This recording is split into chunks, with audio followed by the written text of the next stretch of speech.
Hi guys, and welcome to The Big Shift with me, Stephen Gillen. We're going to deep dive and give you the most raw entertainment and content, the latest current issues and transformational stories in business, entrepreneurship, crime and entertainment. The Big Shift, where everything is possible.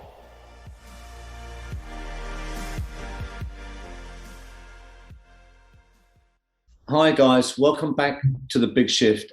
Today my special guest is Johnny Alite. Johnny Alite has a big profile, guys. You know, he's been on a lot of platforms, from GQ to Trevor McDonald. There's been a lot of controversy around about John, about his story, about the authenticity of his story, you know, about the chronological aspects of his story. I've interviewed John before. Today he's come back on the platform so we can objectively go over this story. A lot of exclusive stuff. I've seen the 302s. I've done a lot of research on this case. Thanks for joining us again on The Big Shift. We've got Johnny Alite today. We're going to go right the way through that story, guys. Before we get to that, let me say thank you to everyone coming on the platform, engaging at stephengillen.com and going into the content there. We really aim to inspire. John, thanks for coming on the platform. Thank you, Stephen, for having me. I want to say hello to everybody, especially in the UK, so I'm over there a lot. I appreciate it. What do you say to people who say, oh, he just does it because it's a front, or he's greedy, or he's trying to get money out of it? Well, what do you say to them people who say that? You know, I say to people that are continually watching my life and trolling, if you don't like me, why do you keep watching my life? I don't follow anybody else's life. If you don't like me, turn it off. Don't listen to what I have to say. Don't follow my YouTube. Don't read my books. Don't watch my shows.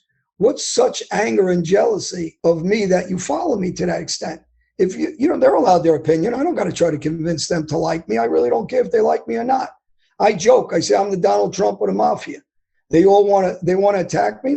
For what reason? You attack me once? Okay. But why do you continue watching all my shows? Why do you continue listening to me? Why do you continue to follow me? I like these keyboard gangsters and warriors when they talk about John Gotti Sr. as a man's man. Yeah, they're easy to say that because they're sitting on their couch pretending they're gangsters. Well, that man died, suffered alone, without family, without friends, choked on his own spit, suffered incredibly. Instead of the idiot saying, wow, this poor man suffered in jail, I never want to be like that, they talk stupid. Because they're not, you know, it's very easy to say that when they're showering in their shower and they're eating a nice steak and they're sleeping in bed with, you know, with whoever. But to actually live the life we all lived and go through the suffering, because we know what it is to get shot. We know what it is to get stabbed. We know what it is to see family members die and get shot while we're in prisons, or the suffering of our family doing. So I'm just very realistic. They don't like that I talk straightforward. I don't hedge words. I wear my heart in my sleeve. And I'm not intimidated anybody, or I wouldn't live in New York. I would have hid away somewhere like a lot of guys do. I don't do that. Do you have regrets, John, about the past, about the old life, about these things that have gone on? Oh, of course, everybody's going to have regrets. But if I live in regrets, you never move forward. You know, so yeah, I got regrets. I think about some things. I wish I did things differently. I wish I became a lawyer, a politician, or a ball player like I planned. I wish that, you know, I didn't kill and shoot as many people as I did, obviously. You know, I went through PTSD. I have my crying spells myself. I'm not ashamed to say it. I've said it on a million shows. You know, the difference is I'm okay with opening the windows and doors to my life and let people, you know, look in. Other people talk a lot, but they don't open the windows and doors. So, you know, when you have, and I'm going to have to say this name, and I don't like saying it, when you have a bitter old woman, Angel Gotti, who runs around on a computer like a 10-year-old and nonstop calls you a liar or a rat, and it's so childish. But the girl went through 3 divorces. Her father, his father himself, this is his father's words, called her a rat, said she's Sammy Gravano and worse. So if she can't live with that, then I'm sorry that you got to hate me because you got no life. Go get a husband, act like a lady, act like a woman, and behave, you know, conduct yourself with respect for other kids. I don't think she has the ability of doing that because she's so miserable within her own life. I don't know what to say at this point. This is so childish. And if somebody sees what she does day and night for years, that anger and that hostility, she doesn't know anything about the mafia. Her father didn't discuss it with her. So where's she getting her opinions from? And why does a brother allow her to do that? I don't do that with my sisters or mother or anybody. So, it's a terrible thing the way she behaves. She should be ashamed of herself. And obviously she's not. So if you could go back, John, in this life and change stuff, what would you want to change? I would have continued going to school. I would have got involved in politics. I don't like where the world's going today. And maybe it made a difference in a positive way. I lived a terrible, negative life. The funny thing is, Stephen, when people say, oh, he thinks he's a tough guy. No, I don't. I think I was a piece of shit back then. So there's the point. I'll call myself what I tell other guys. I was garbage. I was taking lives. I was hurting people. I was shooting people. But I'm not a liar. So I'm the guy that was actually shooting people and stabbing people. And all these guys that I call out are fake guys that didn't do the work I did. And the reason why I'm very upfront about it is because I don't want kids to buy into this nonsense. And again, so the people that are listening, if they want to hear, I call myself a piece of shit before. I call myself garbage before. I call myself a lowlife before. The difference is I'm not that guy anymore. I'm trying to change kids so they understand, don't be what I used to be. Be who I am today. It's very easy for 100 people to attack you when you're one. But I'm okay with that. I'm a strong individual. They can have 1,000 of them trolling on me and I'll be okay with that because I know my message is positive now to kids, not negative. Well, it's a sure thing, John, that to live a life like that and to hurt people and do them things is wrong. Even the way that I live, I certainly paid for it 2, 4, 5 times, right? And I would not condone that life. But people change. People also make mistakes. What I would say is, and I say this many, many times, no matter who we are, what we've done, where we come from, or even where we're going, is we are a lot more than the differences that have separated us in the past. Look, I want to ask you, so if you had a magic wand, John, with all of this stuff that we've talked about, how would you like it to be now or in the future? How do you see that? I'm happy with my life now, very happy. I have a great family life again. I'm very close with my kids. My one son, obviously, I'm sad about his situation. My other sons live a very good life. They go to work. They're very positive. They stay away from this. They see all the suffering on all ends. They don't want nothing to do with it, and I'm really glad about that. And, I like what I do. I advocate for kids. I go speak for kids. I keep them off the street. Every day I save a life. And there's hundreds of guys from jail that are doing all kinds of sentences that stay in touch with me. And I don't want to use the word cheerlead or whatever. They back me and they tell me to continue doing what you're doing. You're making a difference. If you think you're not, everybody in these prisons are following you and listening to you and wish that we can help you. And there's hundreds, and I'm talking about some serious guys in those penitentiaries that are in touch with me. And, I know they're suffering every day.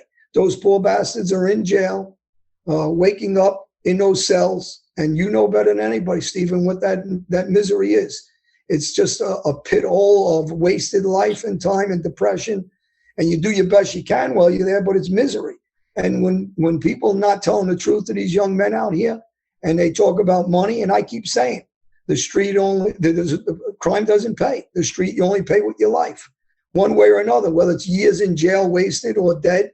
And when you're there, your family members like your mom or dad and your siblings and whoever else pass away, or they don't talk to you anymore because you cause them so much pain. There is nothing good in that life, and there's so many other things that we can do. Like John Gotti, we're going to use because the world knows him. He was no dummy, the father. He's one of the smartest guys I met. Maybe not school educated, but very, very educated people person. He could have been a CEO of a company anytime he felt like it. He knew how to run people. He knew how to maneuver people. And if that poor man got a second chance at life, this is what the Gotti should be wasting their time about. Stop wasting your time with these dumb projects trying to hurt everybody. And what are you accomplishing? What is this accomplishing? Like I said, they can go after me forever. It's never going to change what he did with his life. It's never going to do that. And it's never going to change the fact that they suffered. He suffered. His father suffered. His sister is naive and ignorant as she is, obviously is suffering and angry at something because she's not happy with her life.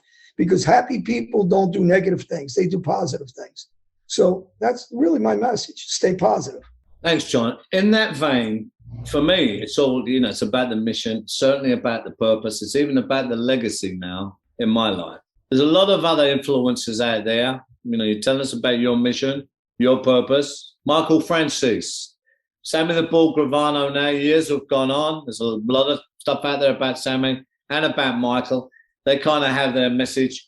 What do you think about these guys? You know, there's a lot out there. What's your view on that? When I first came back, Michael Franzese was attacking Sammy Gravano like crazy. And this is the problem with the treachery of the life. I tried to stand for Sammy, and he backbit me. And, you know, and this is why I don't respect a lot of these guys. See, like, you got a guy like Michael Franzese, nobody's got to take my word for it. His message is a lie. He's 35 years removed out of the mafia. His real father isn't Sonny Franzese. It's Chubby. His own stepfather, adopted father, was Sonny Franzese, who does an interview with Greg Vita on tape and says, my son's a rat. He ratted me out. He left my family in the street. Now, that's not me saying it. Sonny said it. It's on video. He also curses his brother, Al Johnny, who was a tough guy who did cooperate, you know, changed his life, and I give him a lot of credit. And he left his brother out there, and his brother was his guest speaker at his 70th birthday party last week. So these guys don't have the ability to shake somebody's hand and be upfront and be genuine gentlemen. A guy like yourself, and not because you're interviewing me, I speak highly of. I speak highly of Brian the Taxman from the UK, because you guys just conduct yourself with true honesty and move on.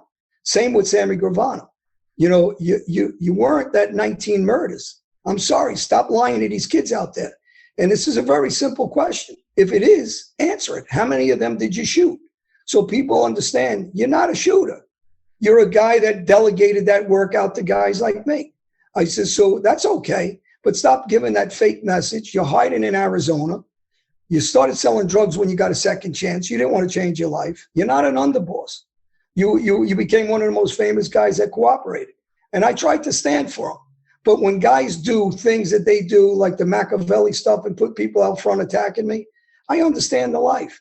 And if you're such a killer, then come back to New York like me and come out here without your armed security. When you even met me, you had 6 security guys. So, you know, I'm going to call them out because I'm doing it for the kids. And John Gotti Jr., your father died on his spit in jail because Sammy Gravano put him away for life. So if you wanted to be the gangster, you should have killed Sammy Gravano. What are you coming after me for? I didn't make your father suffer and die in jail. So he didn't really care about his father. He cares about his own image. This is the problem with the mafia. And how people and the young guys can't see this, I'm going to make them see it. Because I'm going to ask each one of them, well, tell us what you personally did. Stop telling stories about Paul Castellano or Neil Della Croce, because I can do that. You want to hear a real gangster, the biggest gangster around that nobody talks about? Johnny Cornelia. Johnny Cornelia was the shooter, was the gentleman, was the fun guy to go out with. Who did 50 years because Gotti told him to, or he would have did 9. I mean, whether the guy likes me or not is besides the point, but I'm honest. This is the guy that was out there actually doing this stuff. So when these guys are portraying themselves as something they're not, and then they're still doing the same treacherous nonsense and conning the public and conning kids, I got to call them out. Because if John Gotti Jr. wanted to be that killer, you would have killed Sammy.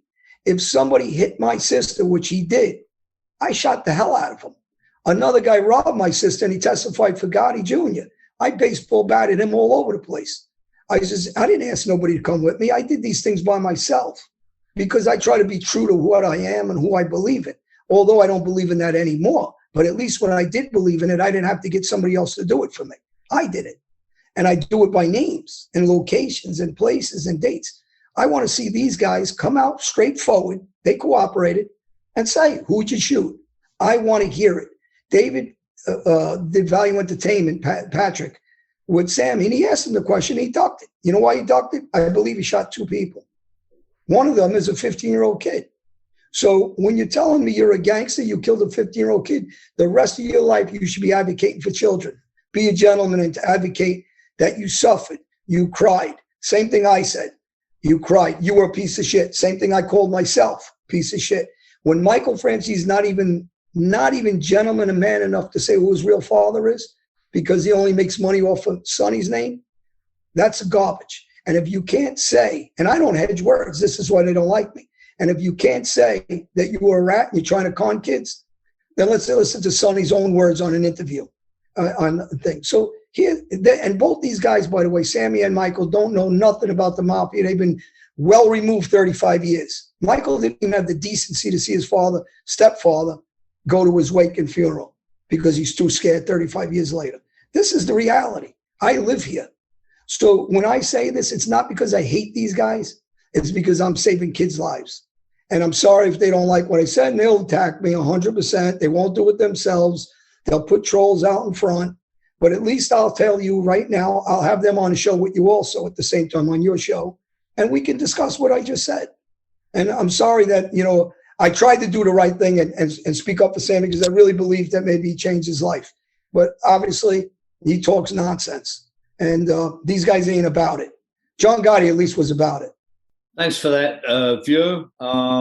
John, I mean, I don't know, Sammy, we've messaged a few times. And I'm not trying to. No, that's as much as it goes with me and Sammy. I've interviewed Michael, me personally. I like Michael. You know what I'm saying? It's objective, John. It has to be objective. It has to be said. Because I don't know enough. I don't know enough. Well, Stephen, this is your view, John. You're entitled to it. You really are. So that's what I'm saying. People, they have to take what they want to take from there. Well, Michael, listen, I'm honest. Michael is articulate. He does carry himself as a gentleman, but that doesn't mean he is a gentleman. And it doesn't mean he's going to get my respect the way he treats his father. And I try to be nice to Michael on a couple of occasions. But Michael's another guy that understands the Machiavelli world. And same with him. They try to talk with these kids that they did this or did that. They're not violent guys. He was a moneymaker. Actually, it was his father's. It was Sonny's scam. It wasn't his. And, so he took that. And I'm just being honest. These guys aren't being honest to the kids. So if I'm wrong, then talk with me on your show too. I said, show me where I'm wrong. But, I'm not going to accept the Machiavelli stuff that they're trying to do. I'm not that guy. Everybody knows that I'm a guy that comes up forward. I'll go against all these guys. I don't need a group of guys. I don't need a group of people to like me. I'm going to do what I'm doing for kids, and I'm going to keep doing it. And I'm going to shine the light on these guys when they're doing the wrong thing and they're negative people. And they're trying to embellish what they were in their situations, and they're naming titles. Because I can name titles too. Sammy's underboss, and he ratted. And if he chose not to rat, he would still be underboss. Michael Franzese ratted. He was a captain. Whitey Bulger ratted, and he's dead. He was a boss. Al Diarco, Lucchese family, he ratted. He was a boss. Joe Messina, he ratted. And they all hide somewhere. But Johnny Alite's still here. So there's the difference with me. I don't just, talk it. I walk it. So if they're such tough guys, come back around. And they could carry that title with them. The problem the kids got to understand is when they have 1,000 guys, they think they're tough guys. When they're alone, they're weak. So that's the truth. And, and I'm not going to hedge because I'm going to save kids' lives. Thanks, John, for your view. Like I said, you're very entitled to your view too, of how you see it. We all have a past, like all the guys that we've mentioned here, including me. So in the spirit of the past being the past and the forgiveness of going forward, John, because I want to get into more than this and your mission and where you actually are and where you want to be, John, after all of this. Because everyone wants to be somewhere else in that life as well. That's the truth, right? So where do you want to be, John, now in the future? Where do you want to be with your work, with all of this stuff? What would you like to be doing and how would you like it to be? Obviously I was always a businessman since I was younger. I owned 4 nightclubs. I owned 12 homes. I had a ton of money illegally. Obviously I obtained it. I owned 2 glass companies, parking companies. So I was always a businessman. I'm heading in that direction again, trying to get successful in business. I hope I open up a couple of other companies I'm looking at now. And I'll never get away from advocating for young kids and the youth and doing talks at colleges, at high schools, Newark High School, and different schools. I got juvenile centers that I've been doing, working for second chance programs with the organizations out of Texas, with different people out of there that are very friendly with me. And I work with inner city kids because I grew up in the inner city. So I advocate in Brownsville a lot. with Dan and a couple of people from there that involve community leaders there. And I just hope to grow that and different organizations for youth and continue this in a positive way and make money the right way, the legal way. And, you know, and people say, well, he's doing this to make money. Of course I'm trying to make money. But, you know, in the genre of children, when I go talk at Brownsville, I do it free. When I talk at Newark High School, I do it free. When I talk at Ocean County College or Rowan College, I do it free. So when people are questioning that, they can check. I do it free. I don't make money off that stuff. They do that from my heart because it's therapy to me. And it's knowing some of those lives I took and people I hurt. Maybe I can get some therapy back by doing the right thing. And I'm helping some kids not to end up like I was, because I was a college kid too at one time. And I went from being a college kid to a killer. John Papa was a kid that's doing life in jail that killed some of his friends. He was a very educated kid. He played football, soccer, meaning football, soccer. You know, they call it soccer. We call it football, you know, or I call football too because of the Albanian background. But, you know, he was and the poor kid is doing life and he ruined his life killing his own friends. So when you're educated and well an athlete, you can turn and go the wrong way. So when all those kids are in schools, a lot of those kids are going to go the wrong way, unfortunately. And it takes guys like yourself and me and other people that have the fortitude and the presence to go help these kids and not make it about our egos. And I'm able. See, when I just called Sammy out and Michael out and Junior out, I also called myself out. I don't want this to get lost. I also called myself a piece of shit. I also called myself a lot of things. So this ain't about us. This is about those kids. And when these guys realize and wake up and understand that, and that's why I talk about Brian the Taxman. I don't know if you know him or not, but he's very friendly with me. We get into each other. When I'm upset, he talks to me, and I got to give him a lot of credit. There's other guys out there that talk to me. Another guy, Adam, that's in the boxing field, and he's an ex-police officer. I just speak to him a lot. There's another guy, William, that I speak to. These are positive people that tell me constantly, don't let anybody get under your skin. They help me more than they think, because I look at these guys and I say every time I get a little weakness, because our natural tendency, Stephen, you know, is to go back to where we're comfortable. And where we're comfortable was in the street and violence. But that's our first thought process. I don't think that'll ever go away. But we learn to be mentally strong and change the first thought process into something else. And that's what I developed into, something else now. And they can't get me to do what I used to do, and they're not going. Or if I do that, I disappoint every child I'm trying to teach that they can do it. So I'm not going to do it. Thanks for that. Yeah, it certainly is about the next generations. I mean, me just personally, just quickly to put, you know, we just signed something there where, you know, we're helping 306 schools in the UK here. That's 1 million children. But I love this. Let's localize this because their target is to help 1 billion children inside 5 years. They're trying it into the US as well. We're going to help them with that. But we're giving money. We give money and time and all of this stuff, and we're very happy to do that. This is one of the things close to my heart, right? So I know how this stuff works. So look, John, our last question. For the things that you've done then, you know, the violent actions you've done, I know you've been to prison and you paid for them and other stuff. Is there redemption for you? How do you feel about the stuff that you've done and the victims and all that? You know, we don't talk too much about religion and God, but I believe God saved my life because I had a purpose. I changed my life. I talk to God on a regular basis. I go into churches. I speak to ministers and pastors. I speak to priests. And I believe that, you know, I'm faith bound, and you know, and I don't overkill it because I don't want to scare people away. When I start talking about God, people get a little funny. But I believe that there's a purpose in my life, and I took it to that purpose. And that purpose is a message, and I'm here to pass that message. And whether it's meeting you and people like in your organization and get involved in anywhere I can to help kids and youth and even adults that were in opposition that didn't have the ability to turn it away. And if we can get in our heads and help them change their life and know that as a human being, they deserve a life. They don't have to feel like they don't deserve a life. And I think over these years, I started to understand that I deserve a life. And that when I look in the mirror, I don't have to be angry at myself for what I did, that I can move forward and do things positive and teach these kids that. So that's what I'm doing. And you know, and I'm proud of myself in a lot of ways. And, you know, sometimes I say stupid things or I write something and I regret it, but I'm a human being and I'm not going to be perfect. But overall, I'm really happy in the direction I'm going, in the direction I took a lot of people with me in a positive way now. It's certainly a process, personally, individually, internally, finding my way back to myself, John.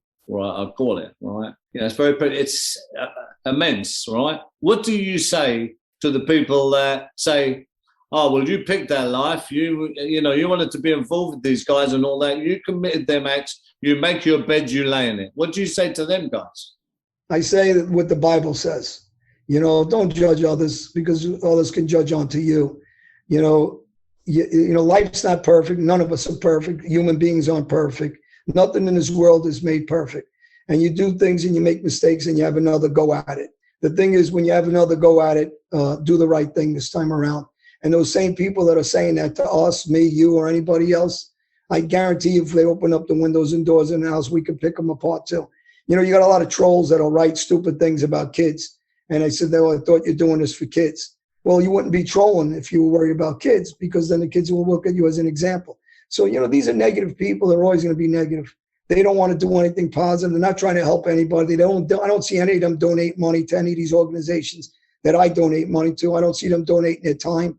I don't see them flying to Switzerland like I did to talk to a classroom of students that stabbed each other there a couple of years, 2 years ago. I did that one. That I don't see them flying to countries like I do in Albania or Italy and go speak to kids in groups there. I do on my own dime. So, when people are saying that, I can't answer to all these guys, because if you do, you find yourself, and I do this a lot, and it's a big mistake of mine answering to these people that are questioning me, what's real and what isn't. I shouldn't do that. And that's a little bit, I guess, sometimes anger and insecurity, where you find yourself trying to defend yourself. I shouldn't do it. I should just live my life. And I'm learning each day through some of the guys I mentioned not to do it anymore. Yourself, one of them, where I look up to you guys doing the right thing and behaving like gentlemen and not like children and with the negative nonsense. So, listen, every day you can learn and every day you can school yourself. So that's what I'm doing.